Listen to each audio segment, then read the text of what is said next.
Welcome home, neighbors. Welcome home, neighbors. Hello, neighbors. We're listening from Arizona, Florida, Maryland, New York, New Jersey, Minneapolis, California, Utah, Michigan. Iowa, Massachusetts, Georgia, Canada, Our home resort is Animal Kingdom, Polynesia, Bay Lake Town, Old Key West, Riviera, Boardwalk, Alani Resort, Boulder Ridge, Copper Creek, Grand Floridian, Saratoga Springs, Beach Club, and Wilderness Lodge.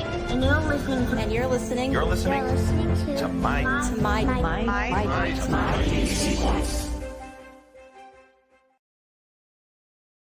Welcome home, neighbors, to episode 141 of the Community Hall Live podcast.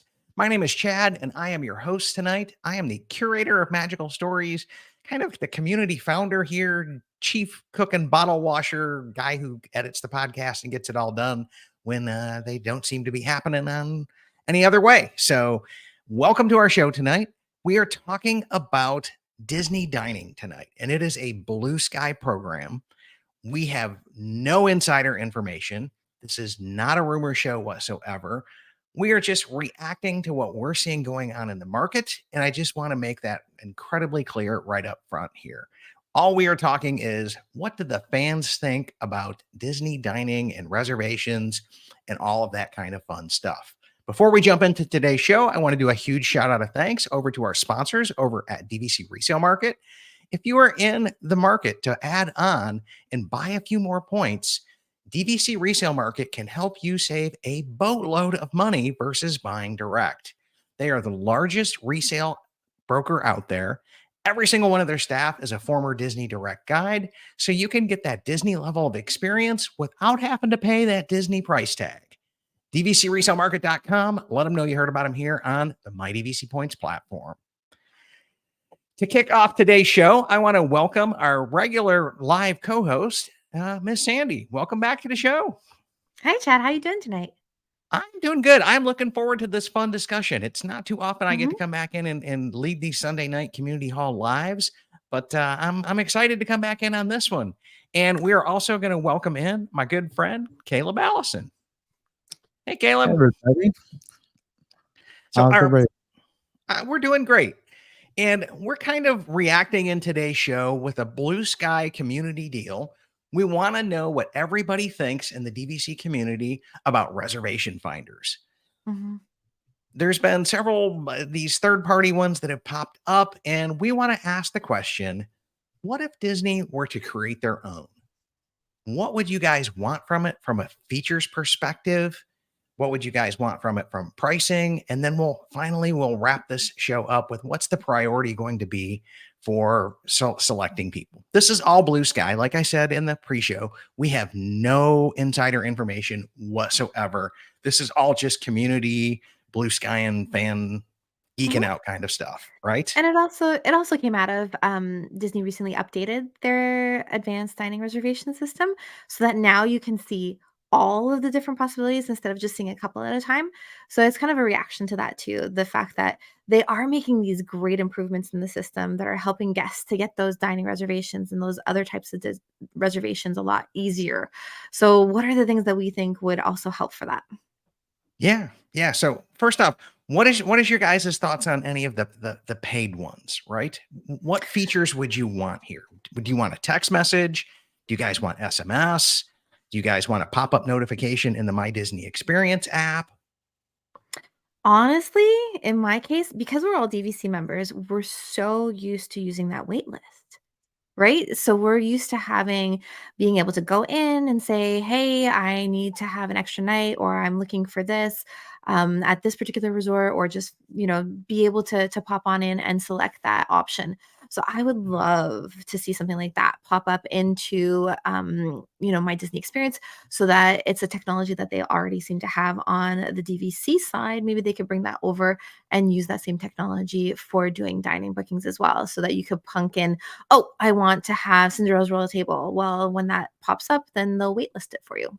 Yeah, come back in. And Caleb, what's your thoughts here? Because I've got some things they're gonna have to overcome. Just the techie guy in me. Well, as far as the wait list goes for me, like I don't think I would like that, because we see it in the My DVC Points community where people talk about like wait lists that they forgot about. And so like if something came through and you weren't paying attention and looking at either the emails coming through or something like that, and then suddenly like especially if it was my at a Cinderella's Royal Table or something. I mean, that's going to charge you $160 or whatever it is Mhm. for, two people to go. And, if it Yeah. wasn't that, you got your no-show fees that would happen. So, like, for me, the wait list wouldn't be where to go, but I would definitely want something that, like, just sent me a notification, and I would personally prefer that it would be a text notification. It's really easy for me to see, like, the text messages that come through. I have a couple of third-party apps that kind of even can prioritize text messages that will also send me emails whenever a text Okay. message from a very specific number, and so if something came up and I was able to get a text message, that's what I would like most. Got it. So you mentioned a couple of things here, some really big ones, right?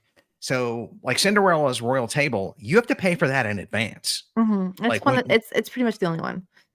okay, but if you're on a wait list, do you pay for the wait list when you go on it? Do you So, here's what I like think with that. what We are we are doing with having that? Because there's got to be well, a lot of legalese forms to come back in and just yeah. automatically charge you something, right? It's So, with the dining plans coming back, this I think becomes less of an issue.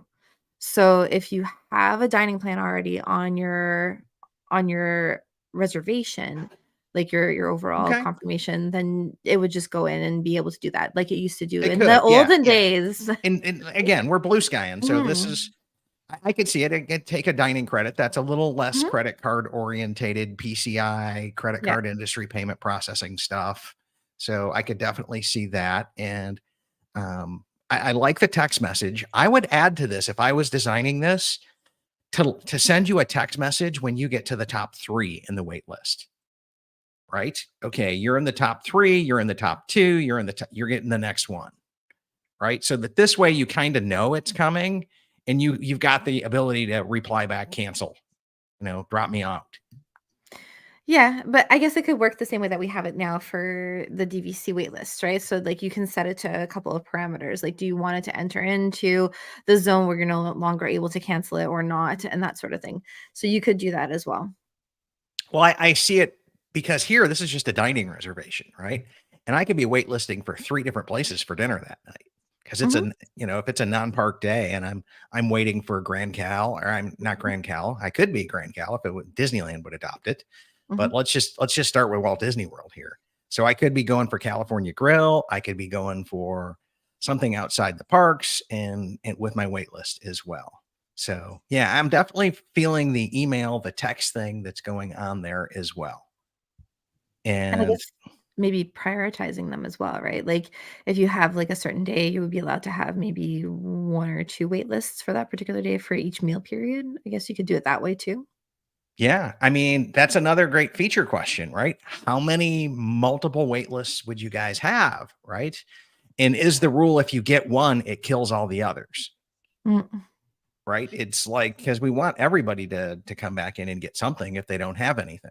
Mhm. And Yeah, I mean, we already have they've got kind of a tiny bit of a system where if you have a dining reservation, you can't have another one for, The time the period next within an 2 hour. hours or Mhm. whatever.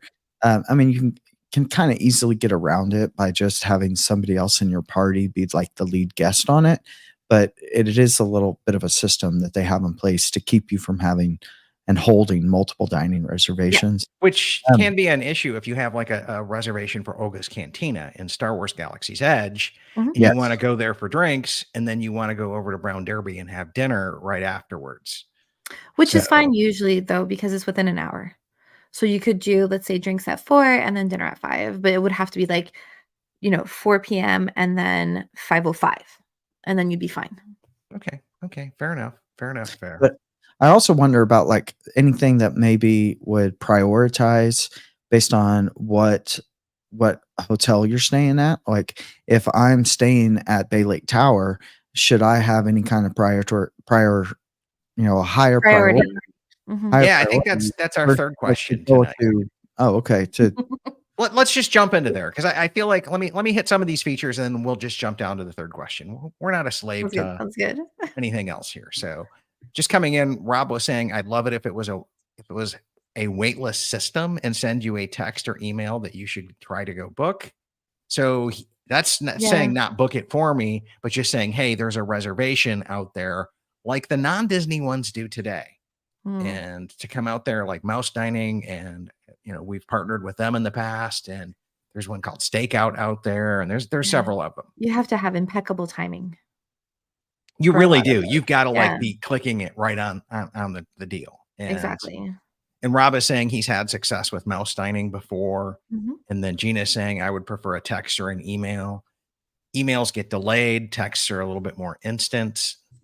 And then Rob is saying it could give you XX hours to confirm the wait list, right? Or XX minutes, I would imagine, before it's on to the next one. And then Steve is saying, I would love to be able to search for multiple dates at once instead of just one day at a time. Oh, like if we were to redo the Yeah, search function, right? To just say, hey, here's my trip dates. When can I go to yeah. California Grill? Yeah, Show I me mean, everything that's available for my week, and then you can kinda, like, play with it and see the different that's a great idea. yeah, Yeah, I mean, once the park reservations came into play, I would always delay making my park reservations until I figured out what my dining reservations were gonna be, 'cause it's like I wanted to do certain dining, and if I was locked in at one park, That's then risky at a certain point there, Caleb. it was. yeah. Well, I mean, it's 60 days in advance. And so, Mhm, unless you're talking Christmas week or something like that, where it's just going to be sold out. And now that's just with annual passes, right? Now, if you're buying single day park tickets, mhm. you can get in at any time, right? Yeah, exactly. My other thing, though, is I really liked having a little bit more time than the off-property guests have for booking their dining. So maybe you almost do like a tiering of the system. So you would have like your deluxe guests are allowed to book their dining as of day 90. And then you would have like on-property guests are able to do them as of day 60.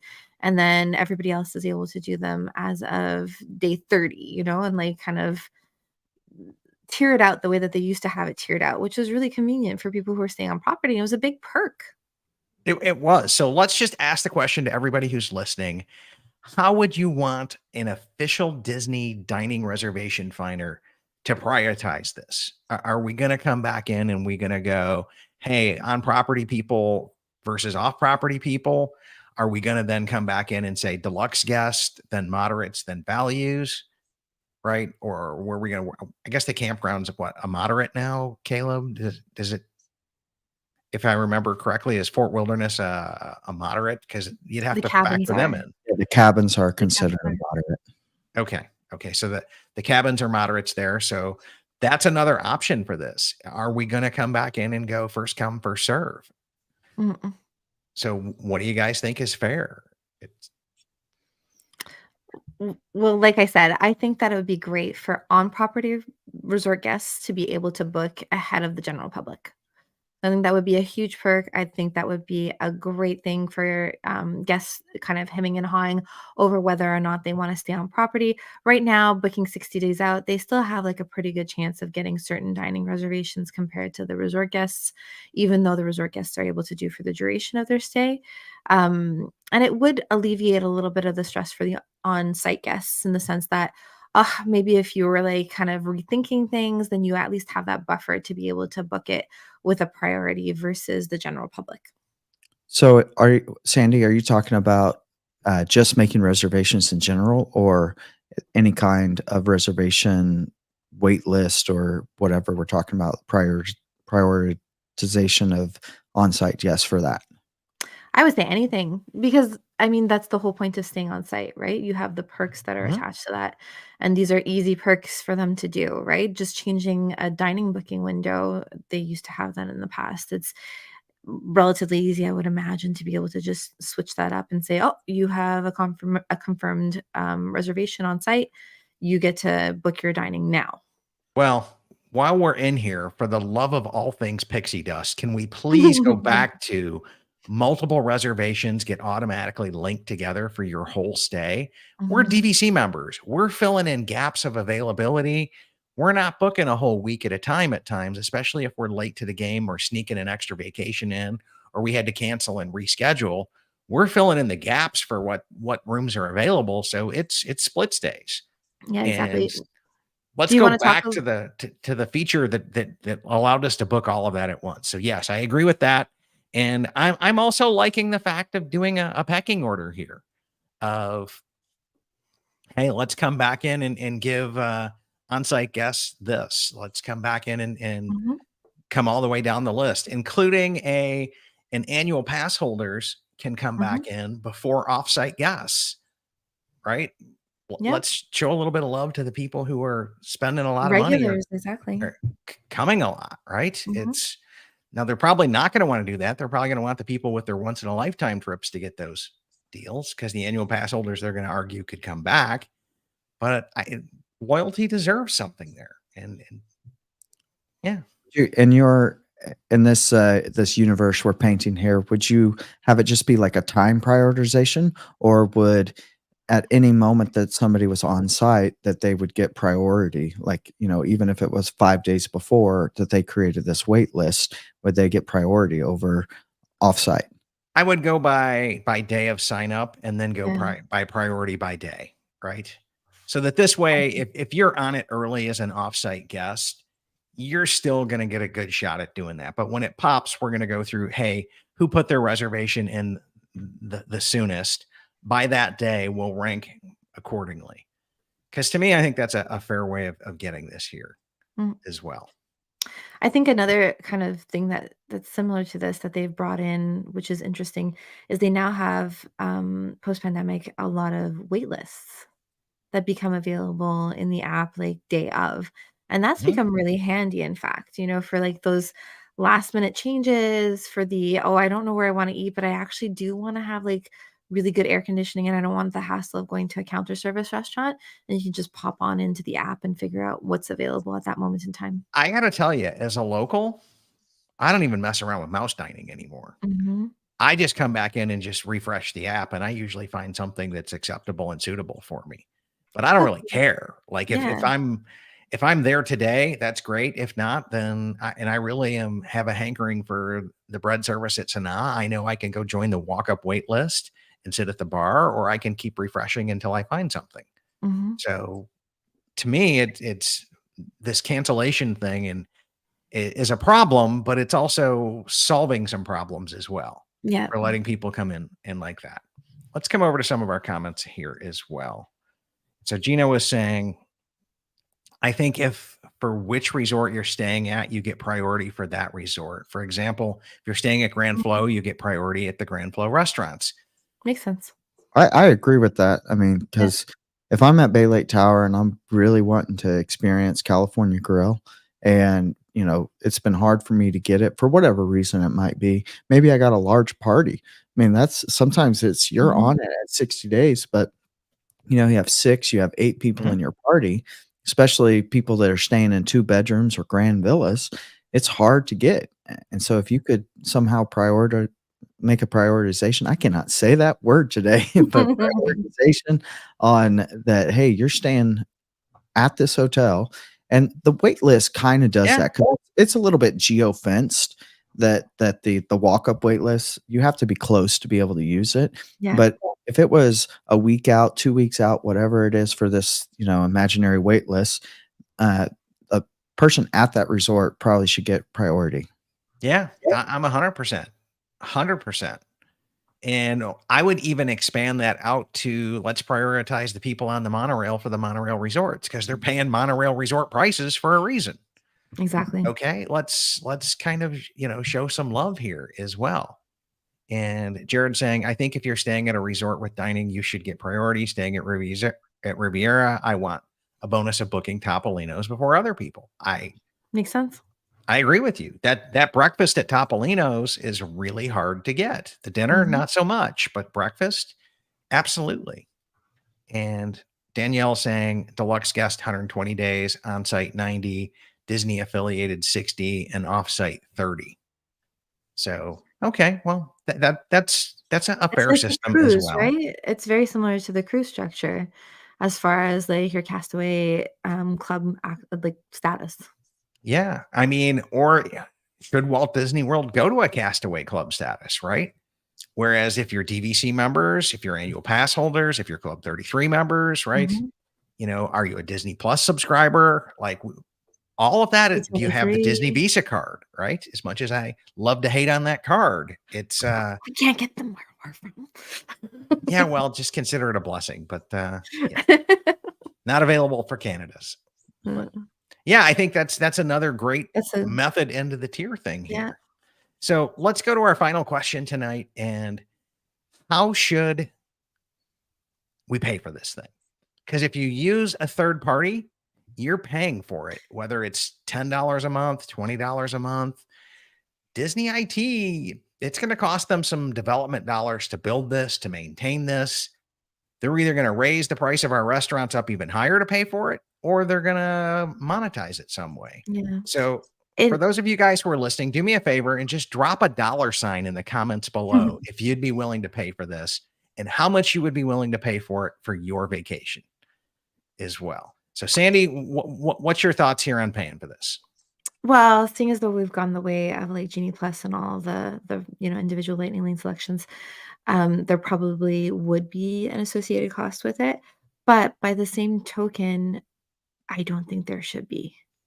You know what I mean? Like I think that there's enough mechanisms in place. And I think even now, today, if you know what you're doing and you are booking at your, window when your advanced dining reservations open up for a standard 1 week long trip, in most instances, if you plan out your days properly, to having like the days in the parks where you have the hardest dining reservations that you want to get, for example, that Cinderella's Royal Table and that Bibbidi Bobbidi, and you're doing that towards the end of your trip, in most instances, I would say like Okay, 90% you're of a the time travel you're getting planning it. professional, right?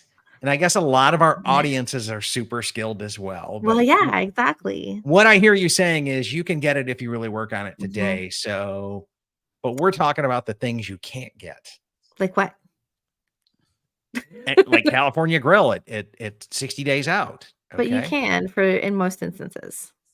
So Like, that's what I'm saying. If you're on the Oldest ball with when you Cantina, wanna do right? your dining reservations, like, if you're on the ball for that 60-day mark, in most instances, if you're staying on property, you're able to get most of, like, maybe not sci-fi, because I don't know the obsession with sci-fi, but other than that, like, Yeah. you can pretty much get everything, even that California Grill for New Year's Eve if you really wanted to. Whew. Sandy, I think you're gonna have to have some people book a trip with you and name that tune, is all I'm saying, right?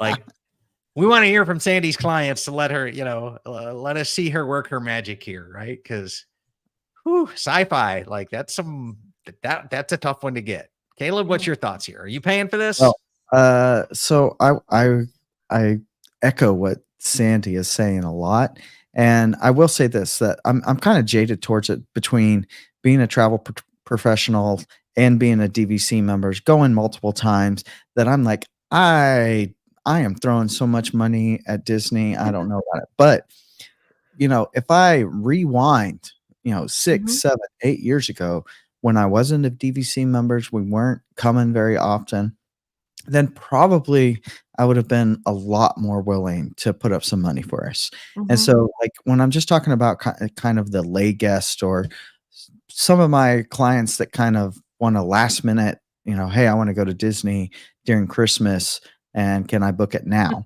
Um, here in November. So if I'm talking about one of those, then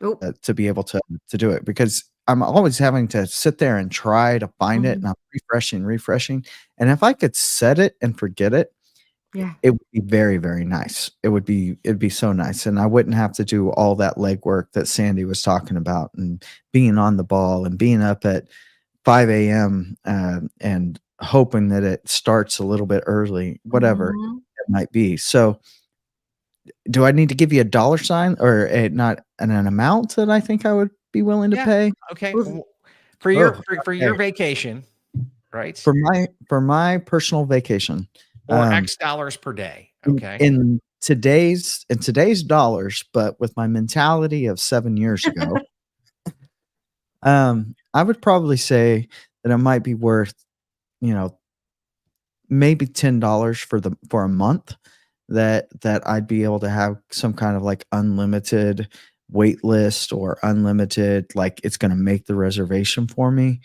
And that's only from the perspective that even 7 years ago I was working it, that I was Mhm. after it.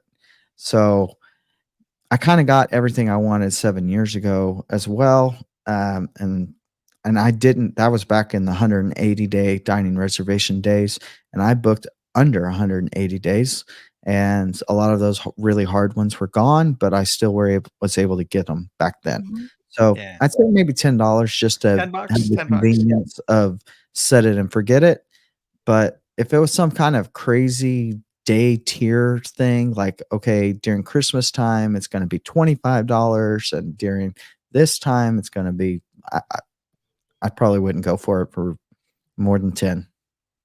Yeah, See, I'm the okay. opposite. I would be willing to do, like if it's your one trip that you think that you're going on and you wanna make it ultra special and your end all be all because there is only one bibbidi bobbidi and please bring back the other 2 locations because those were really fun to have. Mhm. If it's your end all be all and you're trying to do that for, like, Christmas Day or whatever, then I think there's a lot of people who would go the Arnold Schwarzenegger, like, looking for the toy in every single store, paying, like, up the wazoo for Christmas Day on a tiered system. Um, it Yeah, it yeah, it's how okay. much you value it, right? Like, how much you value that experience at that given moment. The same I way that we do the Genie Pluses and we do the individual Lightning Lane selections. I think if I could come back in and pay 50 bucks or 100 bucks for my entire trip and just plug this into a Genie Plus that says it knows where I wanna go, it sees my agenda, it's gonna waitlist me and pop me in someplace, and maybe it says, "I'm holding this for you, you have, X amount of minutes to reply with a text to get this for, like, 50 or 100 bucks, shut up and take my money." Because as a once in a lifetime tripper, that's just another 100 Yeah. bucks, and Or it gives you access earlier, or right? So if you're access yeah, earlier plus a wait list. Now we're really talking you're worth Yeah, 100 if we're bucks. talking about access earlier, I mean, my perspective changes yeah, completely. But if 100%. Yeah, I'm kind of like a Genie Plus, right, for dining reservations, right? Exactly. yeah, I You that I could I that would do think you could do the same thing almost, right? Like, you get to do your big one, like, at 7 AM, and then you get to do another one 2 hours after, and then another one 2 hours after, and so on throughout the got it. day. So let's go to some of the comments here as well. So somebody on Facebook is saying this should be free. Otherwise, it will just seem like nickel and diming by Disney. We'll never get around that. Anything that Mm-mm. they charge for is always going to get that thrown up at it. But they're saying it could be marketed as a feature that will differentiate it from Universal. I have the top pass for both parks here in town and a Mhm, medium pass over at Universal Hollywood. I will tell you what distinguishes Disney dining is the dining itself, right? They have mhm, Mythos over there in Islands of Adventure, which is really good food. mhm. Other than that, I really haven't had anything to write home about over at Universal. And I popped in and tried them all.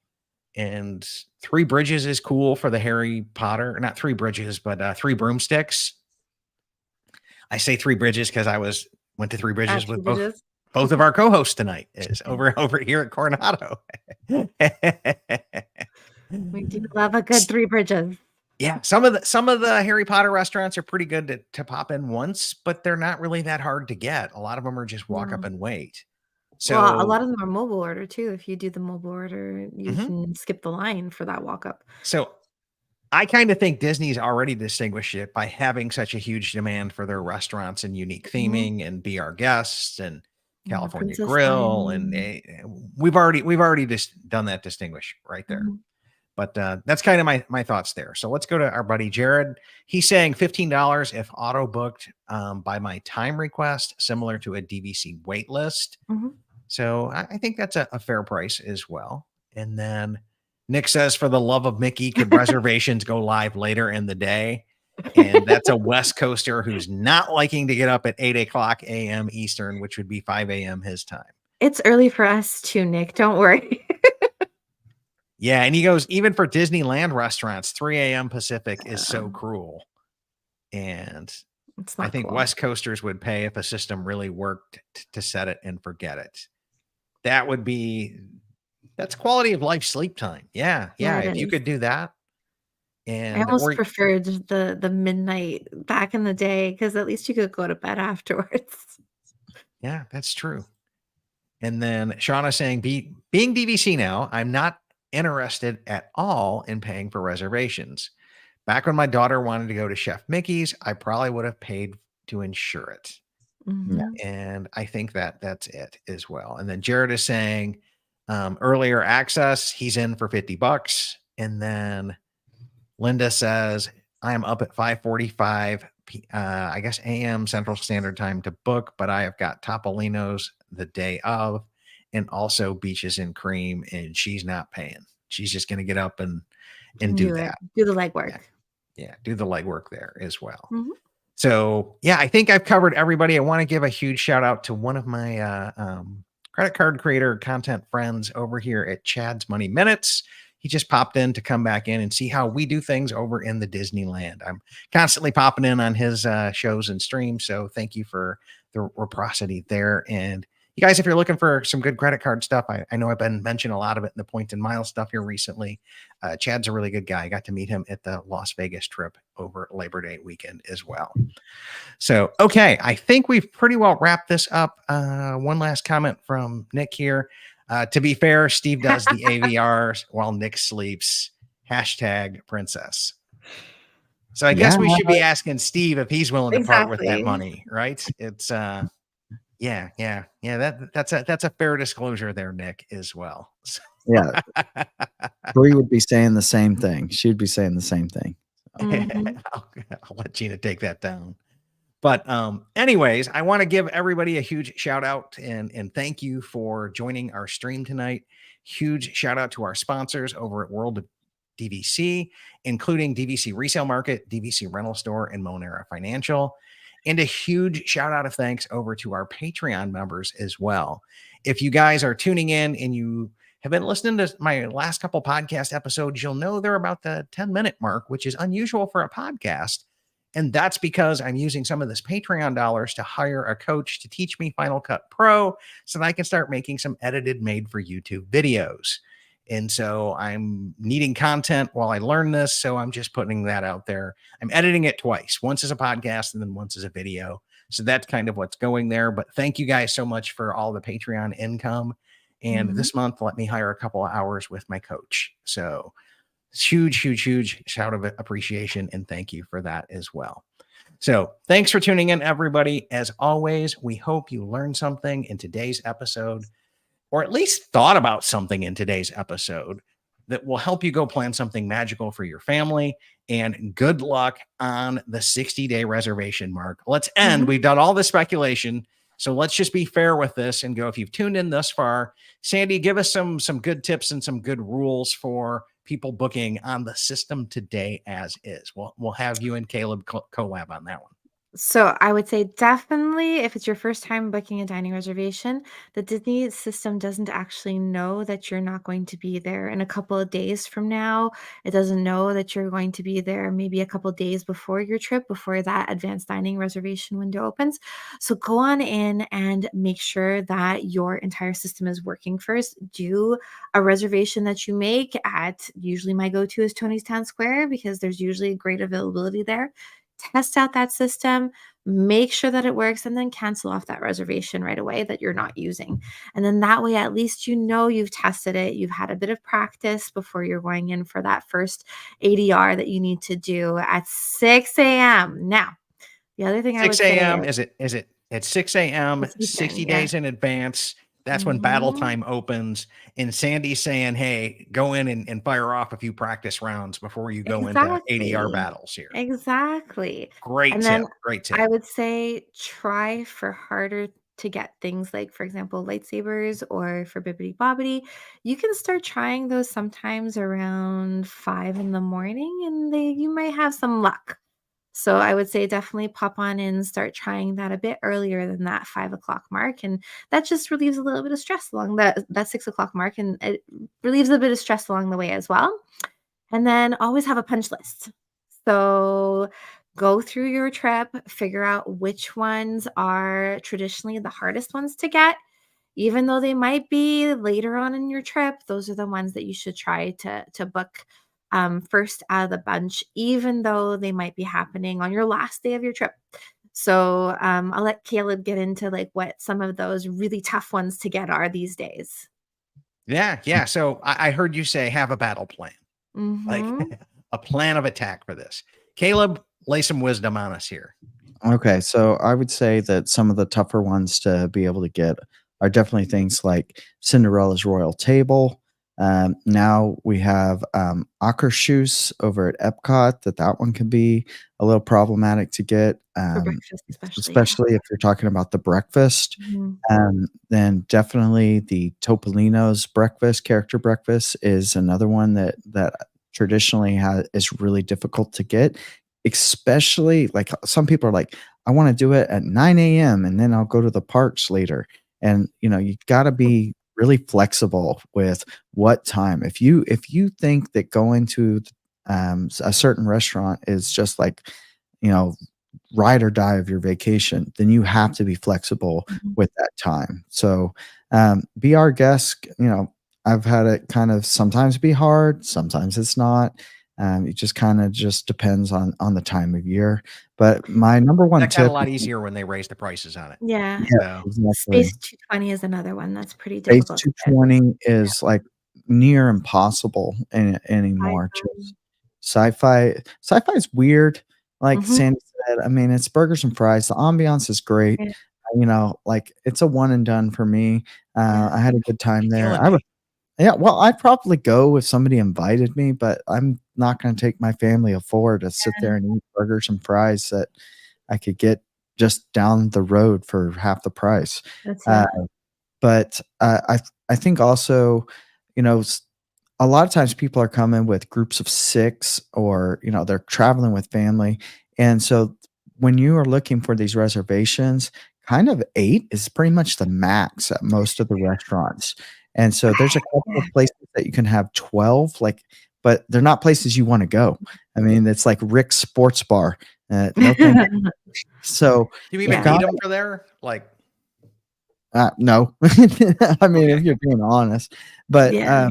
so I would say, something to think about is also just splitting your group up and trying to get times that are very close together. Mhm. Just show up maybe 20, 30 minutes early and just say, "Hey, we're here and we would like to sit together. We'd like to sit Exactly. close to each other," whatever it might be, and then they're probably gonna be able to accommodate you.